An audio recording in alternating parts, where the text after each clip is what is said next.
Maze Runner Trilogy is a very weird... It's just very weird, which doesn't make it bad. It's kind of an odd trilogy. It was a part of that teenage dystopian drama era of the early 2010s, which is already very odd. Like, why are people addicted to children dying? Compared to the Hunger Games, Maze Runner has a lot of familiar elements to it, but also has a lot of different story beats and characters. Unlike many other trilogies, this film is very distinct, and since it seems like no one's ever talking about these movies now, and also it's Maze Runner's 10th anniversary, I am going to talk about these movies. And of course, we'll be starting off with the first film.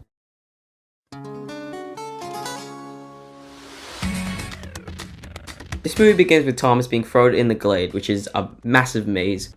I wonder why it's called Maze Runner. Eventually the kids find a way to get out, and they eventually realize the true reason why they're in the maze. I immediately love how this movie starts. There's no introduction, no exposition, just throw Dylan O'Brien and other kids in a massive maze with no explanation. It's smart to give us a lot of questions by the start immediately. Why are they in the maze? Who made the maze? You can ask the people who put us in here if you ever meet the bastards. It gives intrigue for the rest of the trilogy, although there are very interesting names for everything.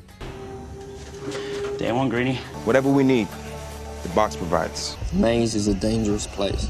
Those are the runners. We call them grievers. A whole month in the glade alone. I particularly like the main villains of each movie, as they're very different and interesting. The villains that appear in all the movies are humans, because what else would it be? But the first film have the grievers, which are like weird, creepy, mechanical, spider-like aliens. Weirdly, they don't actually talk about it in the later movies, and they never even explain what they are, how they made it. They're just like there to keep the kids away from the maze, I guess. I don't know. Give it a difficult challenge, give conflict in the movie, because or else it'll just be some kids running in a maze. The second movie's enemies are the zombie-like creatures called wait, what are they actually called?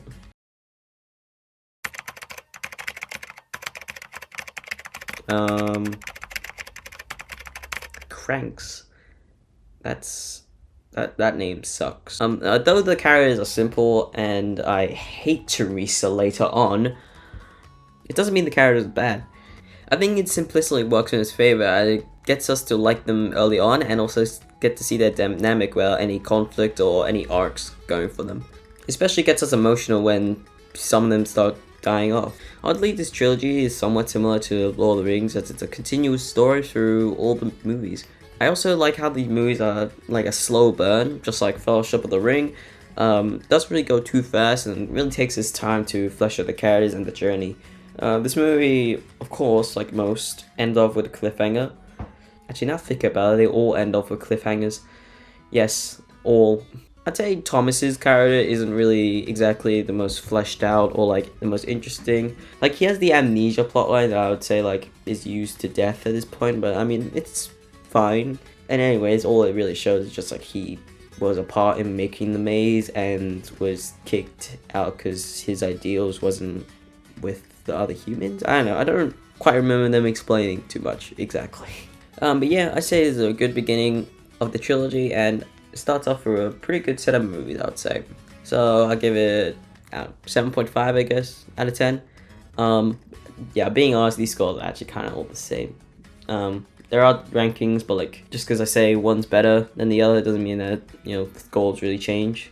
Anyways, on to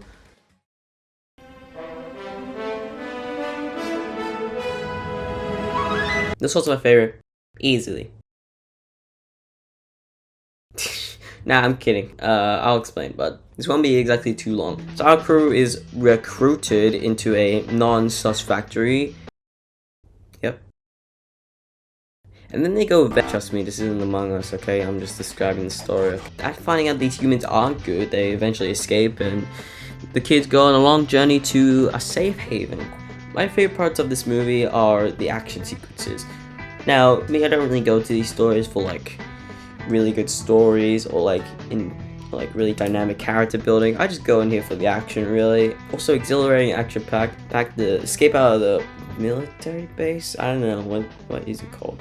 I don't know. I'm too late to do more research.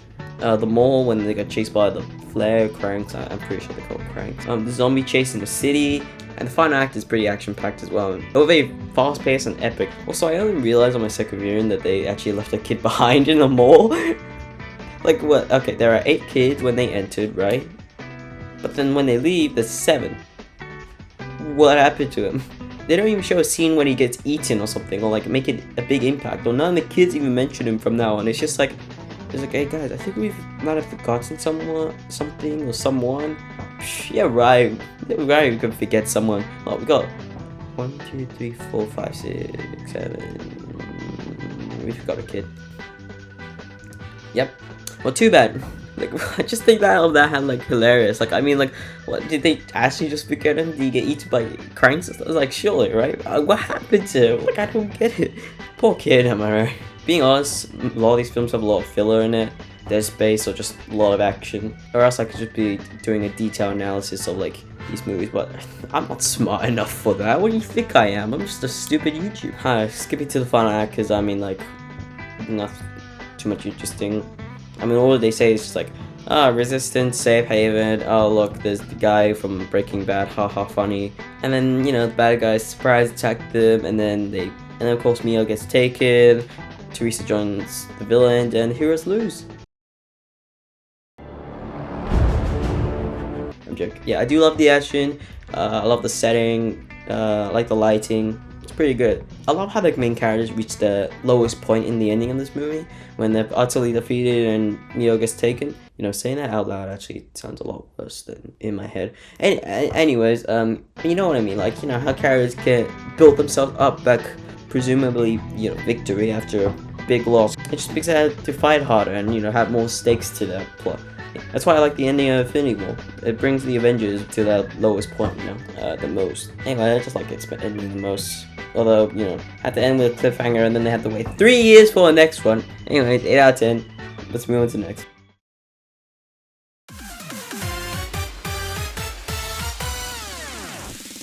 Yeah, unfortunately this one kind of fumbles the bag, being honest. But still not that bad, okay? Just, it's the worst out of all of them. Actually, can I talk about these titles for a minute? So, I mean, having Maze Runner in the front of each of these make no sense, as leave the maze in the first movie and then don't go into a maze ever again. I don't get it, but okay. Because I know if they got rid of the Maze Runner branding, people wouldn't go because people wouldn't know it's a sequel, and, you know, people don't go to original apparently, I don't know. But, like, I don't know, it still doesn't make sense to me. Just call it the Scorch Trials and the Death Cure retrospectively. I mean, in the title sequence, that's how they actually show it. They don't put Maze Runner at the beginning.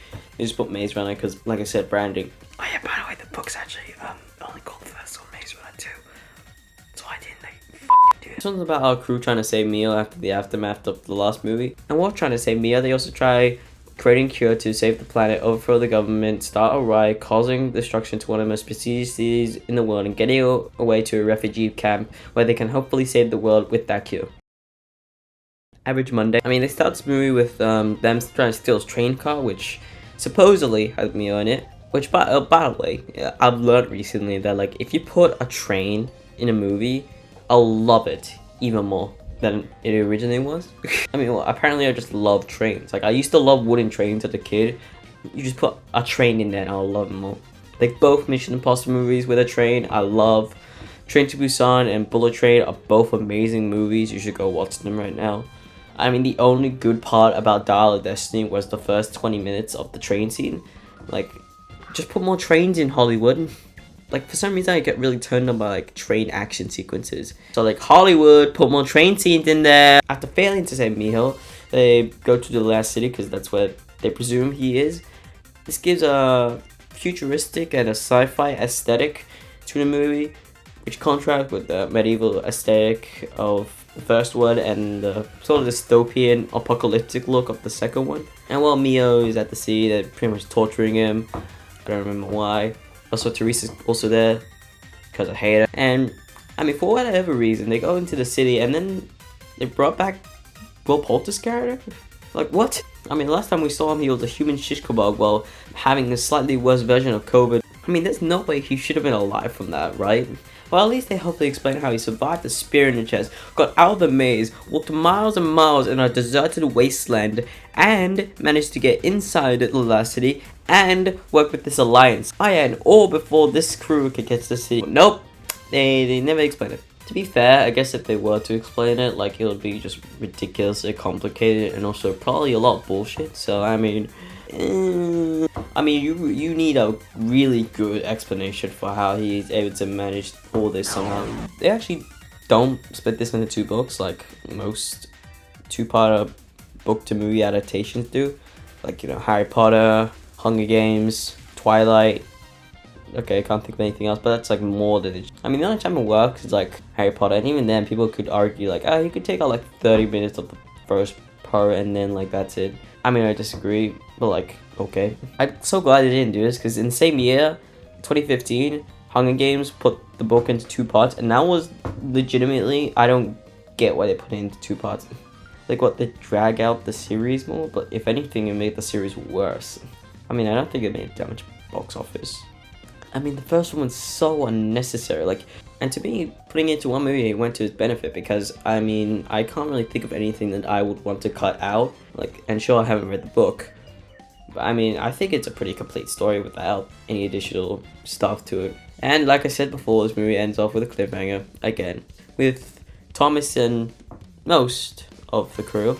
Rest in peace, you were actually my, like, 2nd, 3rd favorite character. Oh yeah, and also Teresa died. Anyways, they survive the chaos and recover to a beachside camp while Thomas is holding the cure to potentially save the world. Like many zombie series, it doesn't exactly have an ending, but I don't know, it's fine. I mean, it'd probably suck if like they just say, oh yeah, we put the cure in a Death Star laser, we shot everyone with it, and yay, cured, boom, done, everyone's saved. Yeah, no, that would kind of suck. I'm so glad they left it ambiguous, so like, you know, we can think about what happens next. To me, it's always good if after a series there's always some gray area, in my opinion. Like, I mean, they always leave breadcrumbs for us at the end of the movie, which I think is good. Like, that's what they did in Inception, that's what they did in The Prestige, that's what they did in actually every Christopher Nolan movie. I love Prestige, go watch it, it's underrated. So yeah, like the last movie, I'd say the best part was the beginning, but I'd say just kind of the journey was kind of a little slow and was a little bit crissy-crossy in my opinion, but I think it was fine.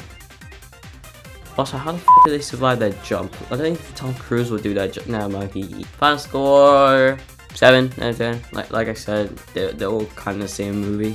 Yeah.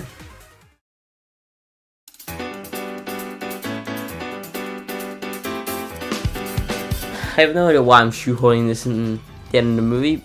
This is not a movie. I have no idea why I'm shoehorning this at the end of this video, but I'll make it brief. And also, I just watched this and I love it. So, Love and Monsters is spectacular, okay? It's extremely underrated. Please go watch it. And I know this whole video is already called Maze Runner Trilogy is underrated, but this one you need to watch. I know you have a Netflix subscription, okay? Just go watch it. It's only like less than 2 hours. I guess you could say I love it. Get it? Yeah.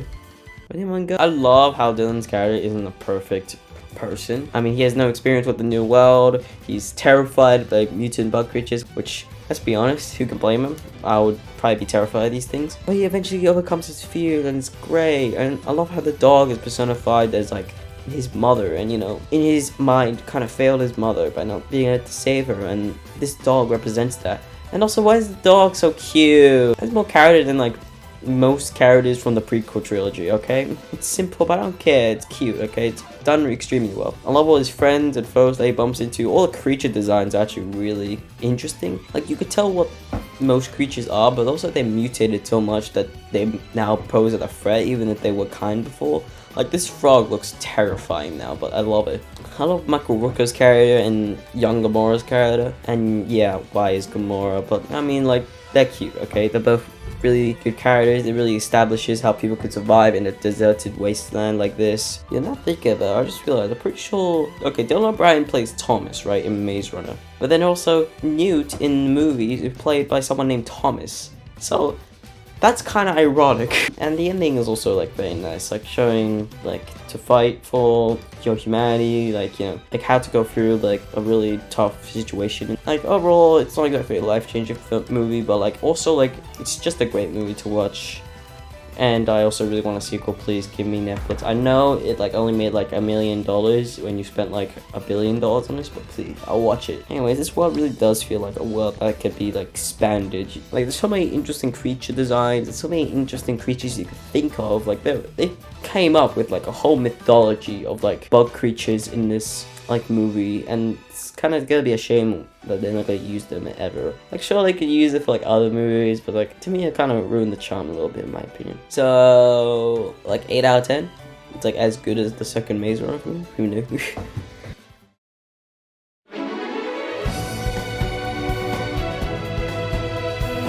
So I like Dylan O'Brien, I guess. 2 Maze Runner is pretty good box office, but Scorch Trials lesser box office, and Death Cure kind of killing the series. Maybe you shouldn't have waited 3 years to release the next one. I know Dylan O'Brien got injured on the set, but still, yeah, unfortunately, we're probably never gonna get sequels, which I'm fine with. Like, it's alright to have this trilogy, although there is a pretty vast world. But no, I'm fine with this trilogy, unless Disney needs some extra money, which at this rate they're probably closer to bankrupt, so maybe, I guess. I mean, there are more books.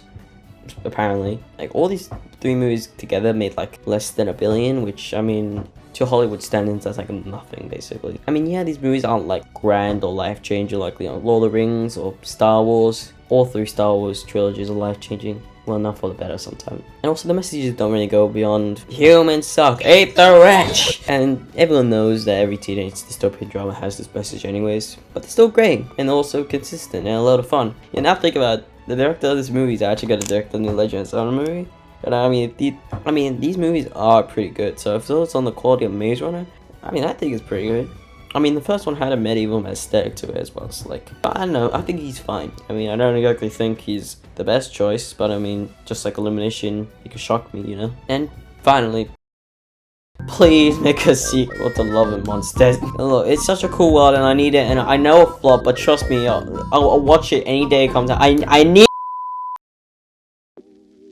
Yeah, this is my end card. I don't have a script right now, and I don't know really what to say. I'd say like thank you for watching. This is gonna be one of my first videos. I'm really excited. By the way, since this video took a little while to make, I forgot that Westball is apparently making that new Legend of Zelda movie, and also making this new Kingdom of the Planet of the Apes movie, and also that apparently the trilogy, I believe. So I guess Westball was busy the last few, or maybe not busy. I guess he made these movies, took a break, and then came back to film directing, because outside of Maze Runner, he really has made nothing else except these 4 movies now. I don't have anyone to thank because I don't have anyone who watches my channel. Anyways, I hope you enjoyed it. Thank you. Thanks for watching.